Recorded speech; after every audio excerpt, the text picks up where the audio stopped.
Non c'è tempo per fermarsi perché il futuro dipende dalle azioni del presente, piccole e grandi che siano. Ciò vale anche per il futuro della regione Veneto. Per questo Cronache Trevigiane in esclusiva ha incontrato il presidente Luca Zaia per mettere a fuoco le prossime priorità in agenda.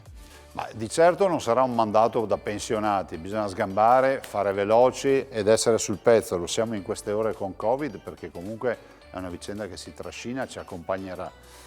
Dall'altro devo dire che abbiamo un sacco di opere da mettere in cantiere, non solo opere fisiche ma molte iniziative. Cioè, pensi solo che abbiamo le Olimpiadi nel 2026, mai nessuno avrebbe immaginato che sarebbe arrivato un governatore nel 2010 che avrebbe portato a casa le Olimpiadi. Abbiamo il referendum dell'autonomia che deve concretizzarsi con l'autonomia.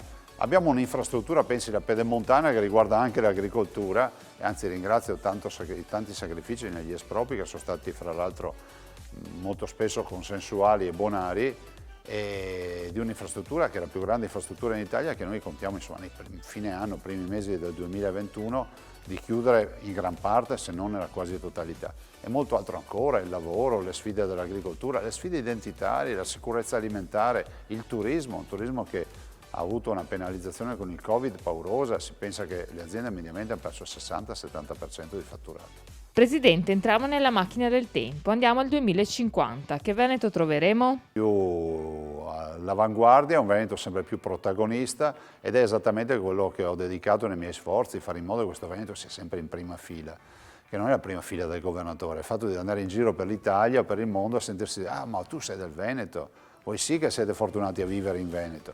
E penso che questo è un orgoglio, no? Che avevamo un po' perso, se ci pensa. L'avevamo perso perché comunque i Veneti sono stati spesso massacrati, trattati come la periferia dell'impero, come la colonia di Roma, e adesso a Roma hanno capito che insomma, il Veneto non è più una periferia, anzi è molto centrale. E se parliamo di meriti, qual è, Presidente, il merito che si attribuisce nei suoi primi 10 anni di governo del Veneto? Di aver reso i Veneti orgogliosi di essere Veneti, e assieme ai Veneti ovviamente sono tutte le nostre produzioni.